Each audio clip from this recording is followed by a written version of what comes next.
सर्वांना नमस्कार. स्वागत आहे आपलं तुझी माझी जोडी या यूट्यूब चॅनलवर. आपल्या चॅनलला लाईक करा, व्हिडिओला सबस्क्राईब करा आणि बेल आयकॉनवर प्रेस करा, जेणेकरून सगळ्या नोटिफिकेशन्स तुमच्यापर्यंत वेळेत पोहोचतील. गोंधन भाग 54. मग आता सख्खी बहीण दारात येऊन बसली आणि माझ्या गणाला पुष्पा दे असंच म्हणाली. आणि चंद्रभान म्हणाला, अक्का आम्ही तुम्हाला नंतर सांगतो विचार करून. त्याची बहीण म्हणाली, चंद्रभान आणि वहिनी विचार कसला करताय? माझ्याकडे आता 2 ट्रॅक्टर आहेत, जमीन जुमला आहे, घर बांधले, तुमच्या घरापेक्षा चांगलं घर आहे माझं, पोरगी सुखात राहील. आता ते सगळं खरं, पण सरस्वतीला गणा पसंतच नव्हता. पुष्पाला सुद्धा पसंत नव्हता. तो बोलायला वागायला चांगला नव्हताच. त्यात लहानपणीच त्यानं पुष्पासोबत एक घाणेरडं कृत्य केलं होतं, म्हणून सरस्वतीला राग यायचा. तो घरी आला तरी सरस्वती पुष्पाला त्याच्या समोर येऊ देत नव्हती आणि आली तरी अंग भरून ओढणी घ्यायला लावायची. आणि चंद्रभान थोडा बाजूला गेला आणि सरस्वतीला म्हणाला, सरस्वती काय करायचं गं? आणि सरस्वती म्हणाली, नाही, तो पसंतच नाही आपल्या पुष्पाला. तिला राग येतो त्याचं नाव काढलं तरी, आणि त्याला सवयी पण घाणेरड्या आहेत. आत्तापासूनच गुटखा खातो, ट्रॅक्टरवर जातो, म्हणजेच त्याला घाणेरड्या सवयी आहेत. तोंडाचा वास किती येतो बघा बोलायला लागल्यावर. आणि चंद्रभान गप्प झाला. मग बहिणीकडे येऊन म्हणाला, अक्का आम्ही तुला नंतर कळवतो. पुष्पा अजून 1-2 वर्षे तर लग्न करायचं नाहीच म्हणते बघ, आणि पोरीच्या मनाविरुद्ध जायला नको. आणि मग ती बहीण म्हणाली, मग साखरपुडा करून ठेवूया, लग्न करायचं तेव्हा करू, पण माझा गणा तिच्यासाठी येडा झालाय. पोरगं जेवत नाही चंदू दादा, आणि पुष्पासोबत लग्न नाही ठरवलं तर मरेन म्हणते. आणि आता काय करावं चंद्रभानला कळेना. तरी पण तो म्हणाला, नंतर कळवतो. मी कुठं पळून चाललो आहे की पुष्पा कुठं पळून चालली, असं म्हणून त्यानं तिला गोड बोलून घालवली. आणि पुष्पा लगेच चंद्रभानला म्हणाली, तात्या मला नाही गणादाजीसोबत लग्न करायचं, मला तो आवडत नाही. सरस्वतीसुद्धा चंद्रभानला म्हणाली, अहो पोरीच्या आयुष्याचा प्रश्न आहे, पण गणा खरंच चांगला मुलगा नाही. आणि आता त्याच्या 2 दिवसानंतरच चुलत बहीण म्हणजेच सुमनला कळलं की तिची सख्खी जाऊ म्हणजेच इकडची चुलत बहीण पुष्पाला मागणं घालायला आली होती. आणि निर्णय अजून दिला नाही चंद्रभान आणि सरस्वतीनं. आणि मग काय, तीसुद्धा आली पुष्पाला मागणं घालायला, कारण तिचाही हक्क होताच की चुलत आत्या म्हणून पुष्पावर. पण ती संस्कारी मुलगी होती आणि येताना ती भाकऱ्या बांधून आली, अगदी रीतसर पाहुणे येतात तसे. नाहीतर घणाची आई मोकळी झाली होती, नुसतीच म्हणायची 2 ट्रॅक्टर आहेत, इतकी जमीन आहे, पण येताना पदरात भाकरीचा तुकडासुद्धा नाही घेऊन आली. आणि नेमकी हीच चालरीत आवडत नव्हती सरस्वतीला तिच्या सख्या नंदपेक्षा चुलत ननंद आवडायची, आणि दोघींचं पटायचं सुद्धा. मग चुलत ननंद भाकऱ्या बांधून आली, ब्लाऊज पीस घेऊन आली, नारळ, केळाची फणी, पेड्याचा पुडा, एवढं सगळं घेऊन आली. आणि सरस्वतीला म्हणाली, वहिनी लग्न जमू दे अगर न जमू दे, पण पुष्पा पोरीची जात आहे, तिला बघायला यायचं, पाटावर बसवायचं, म्हणजे हे सगळं केलंच पाहिजे, रीतभात पाळली पाहिजे ना. आणि मग सरस्वतीला ते सगळं खूप आवडलं आणि तिनं चुलत नंदाचं स्वागत हसूनच केलं. आणि ते दोघेही येताना नवरा बायको सोबत आले होते आणि सोबतच तो मुलगासुद्धा आला होता. पण आता ती आली आणि सरस्वतीच्या सासूनं कान टवकारले. म्हातारी झाली होती तरी कान तिखट होते तिचे, डोळे गेले होते, कामापुरतं दिसायचं, पण आवाजावरून ओळखायची कोण आलंय कोण नाही. आणि आता रीतसर बघण्याचा कार्यक्रम करण्याचा हा पहिलाच प्रसंग पुष्पाचा. आणि मग इथून पुढं तिला मागणं येणारच होतं. एकदा मुलगी पाटावर बसली की मग काय, लग्न होईपर्यंत दम नसतो.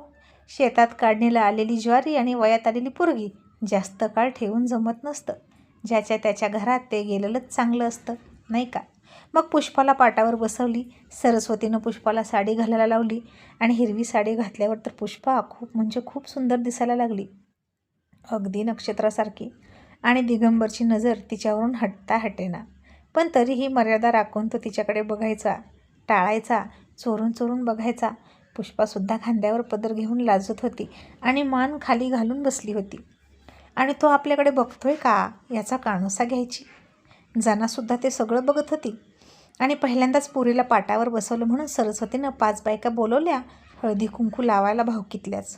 पण जनाला नाही बोलवलं आणि जनाला राग आला आणि ती सुद्धा तिच्या अर्ध्या अंगणातच ज्वारी पसरून बसली, तेही मुद्दाम.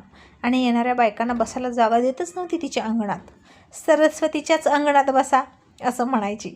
माझ्या अंगणात मी ज्वारी वळायला घातली, माझ्या ज्वारीकडे कोणी येऊ नका. इतकी नालायक होती जना. मग सगळ्या बायकांनी पुष्पाला कुंकू लावलं. पुष्पा डोक्यावर पदर घेऊन पाटावर बसली होती आणि तिला ते सगळं खूप आवडायचं. सगळ्यांनी कुंकू लावून तिचं कपाळ कुंकवानं माखलं. गोंधनाचा डाग कुठल्या कुठे बुजून गेला आणि मोठ्या कुंकवामुळे ती आणखीनच सुंदर दिसत होती.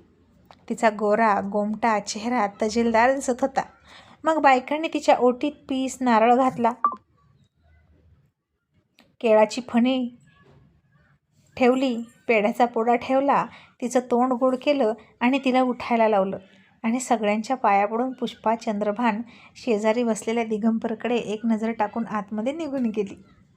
तरीसुद्धा दिगंबर तिच्याकडे बघतच नव्हता, खालीच बघत होता, तिच्या साडीतून दिसणाऱ्या गोऱ्या पायांकडे. आणि त्याचा हाच स्वभाव पुष्पाला फार आवडायचा.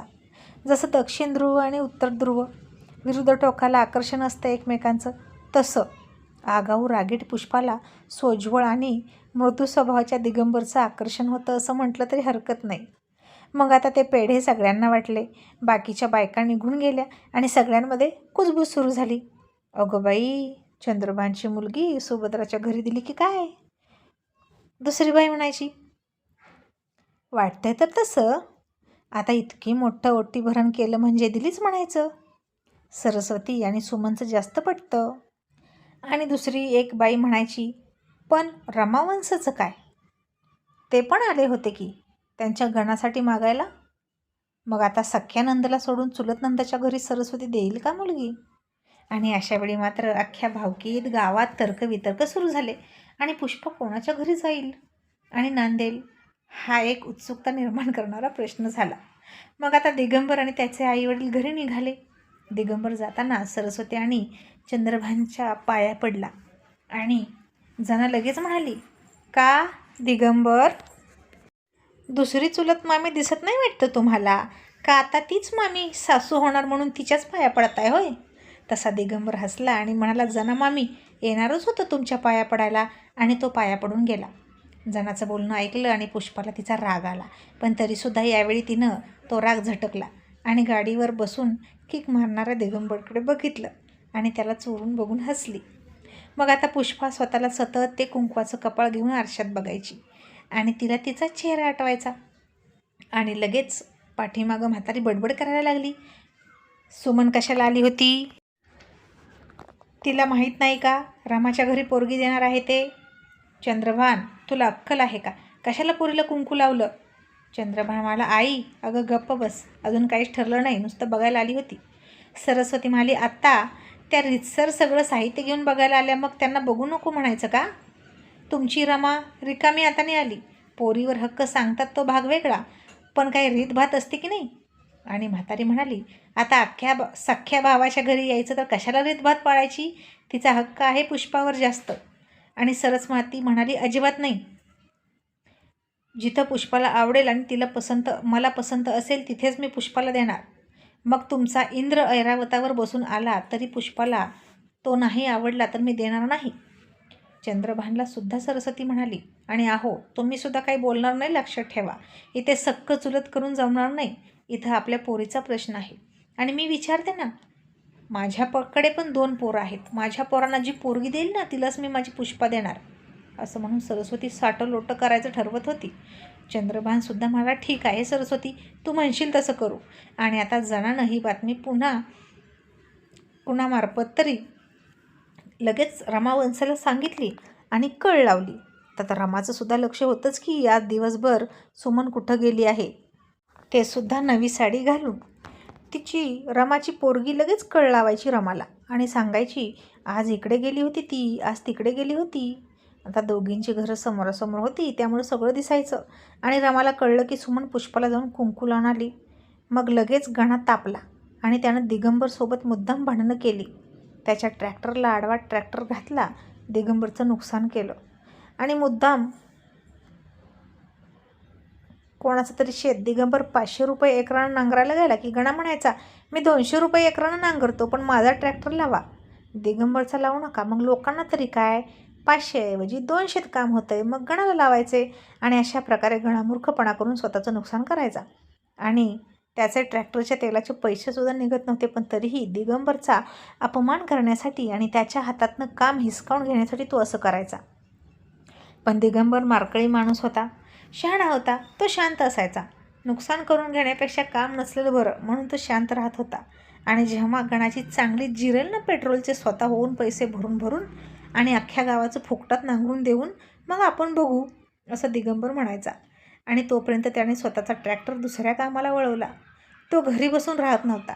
मग आता रमा गेली गणाला घेऊन सरस्वती आणि चंद्रभानकडे पुन्हा एकदा आणि म्हणाली, पुष्पाला पाठावर का बसवली, ती सुद्धा साडी घालून?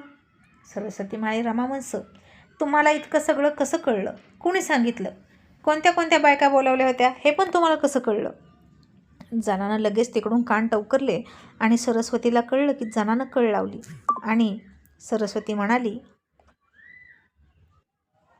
हे बघा, त्या ब्लाऊज पीस नारळ घेऊन आल्या होत्या, मग मी काय करू? मग माझ्या पोरीला कधीतरी पाटावर बसवायची होतीच की, असं कसं मी तिची ओटी माघारी पाठवू? तसं केलं असतं तर पाहुणे आले नसते, पुन्हा अपशकून झाला असता. मला माझी पोरगीसुद्धा चांगल्या घरात द्यायची आहे, घरात बसवून ठेवायची नाही. रमा म्हणाली, ठीक आहे, माझा गणा आता दम काढत नाही, मग आता आपण सरळ पाटावर बसवायचं राहू द्या.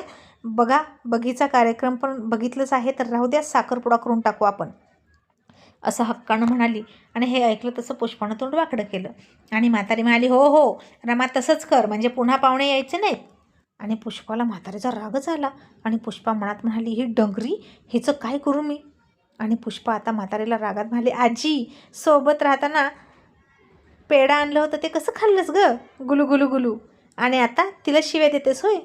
आणि रमा म्हणाली, पेढ्याचं काय, तेव्हा लग्न जमल्यावर ढिगाणं आणता येतील. आणि पुष्पा रागात म्हणाली, आत्या, ढिगाणं राहू दे, पावशेर तरी आणलंस का? आम्ही खाल्लं असतं की ग तेवढंच आवडीनं. तुझ्या पोराला पोरगी बघायला म्हणून नाही, पण तुझ्या सख्या भावाची पोरं म्हणून तरी आणायचं की कधी मन मोठं करून थोडंसं खायला, पण तू कधीच काय आणत नाहीस. सुमन आत्या मात्र दरवेळी खायला आणते.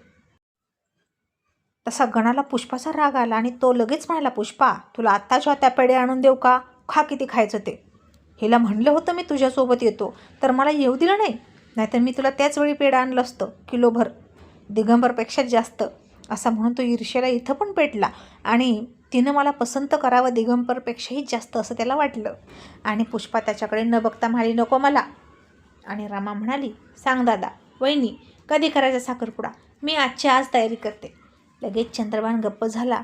आणि सरस्वती म्हणाली, माझी अट आहे, तुम्हाला पण पोरगी आहे आणि माझ्याकडे 2 पोरं आहेत, कोणत्या पोराला पोरगी देता बोला?